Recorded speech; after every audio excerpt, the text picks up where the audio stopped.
Now, we all love watching Magnus Carlsen play, and he's back in action today, the 21st of February. It's the Pro Chess League. It's the second match for the Canada Chess Brass, spearheaded by Magnus Carlsen.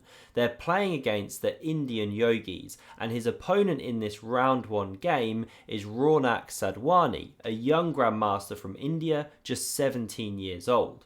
So let's see what happened here. A brutal game. White kicks off with pawn to e4. Carlsen goes c5, the Sicilian defence. This knight develops to f3, e6, and this indicates that Carlsen wants to play the Taimanov variation. So after this open Sicilian move of d4, Carlsen captures, the knight takes back.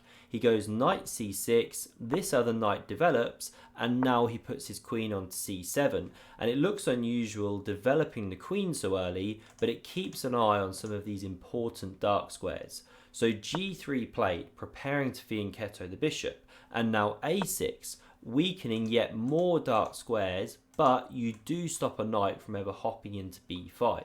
Now bishop g2.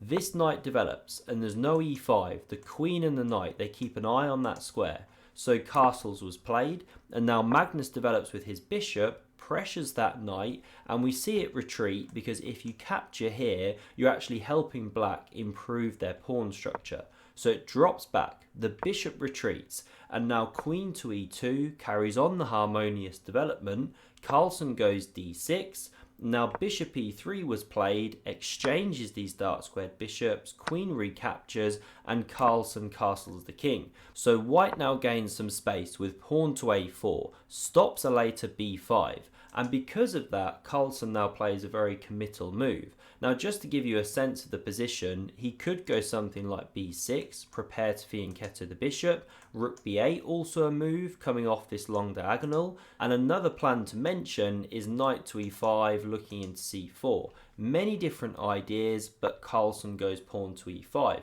and this is one of the more committal ways to play.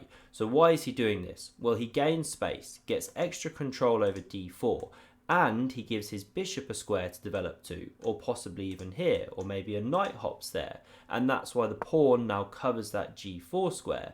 But in pushing this pawn, I should mention Carlsen's now weakened this pawn. It's a backwards pawn, could be targeted, and he's weakened this d5 square. So you give something, you gain something. He carries on the development, and now here we see white make a very bad move. So what they should do is hop into d5 immediately. That's the kind of pawn structure change that the computer prefers.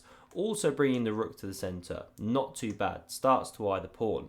But we see the knight dropping back to d2. Now why is this so bad? Well, it lets this knight hop straight into d4 as soon as you left the protection there.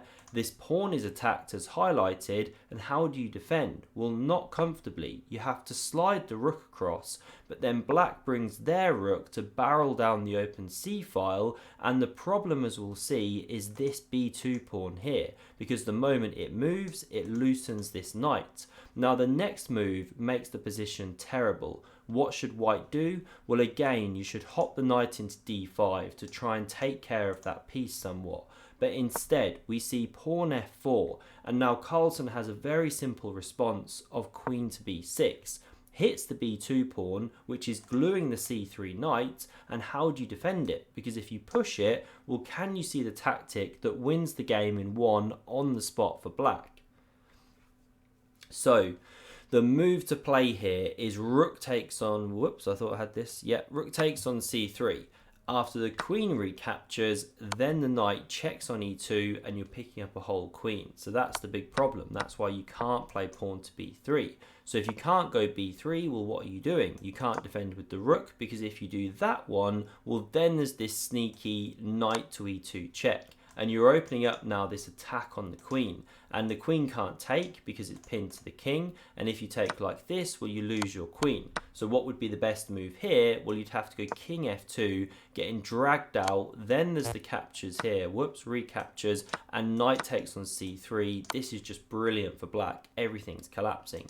So coming back here, we saw king h2 now played in the position, coming off that long diagonal, getting away from the tactics, but Carlsen can simply snap off a pawn. The knight on c3 is now loose, about to drop off. So white captures here, counter-attacks on the f6 knight, but the pawn recaptures. Now this knight hops to d5, saves itself, but very simple play.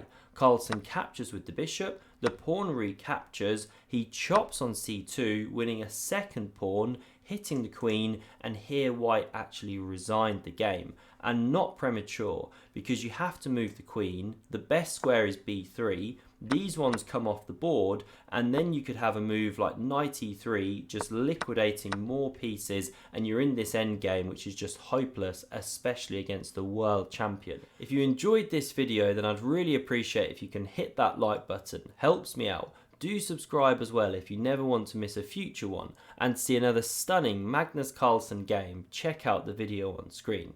Thanks for watching and see you soon.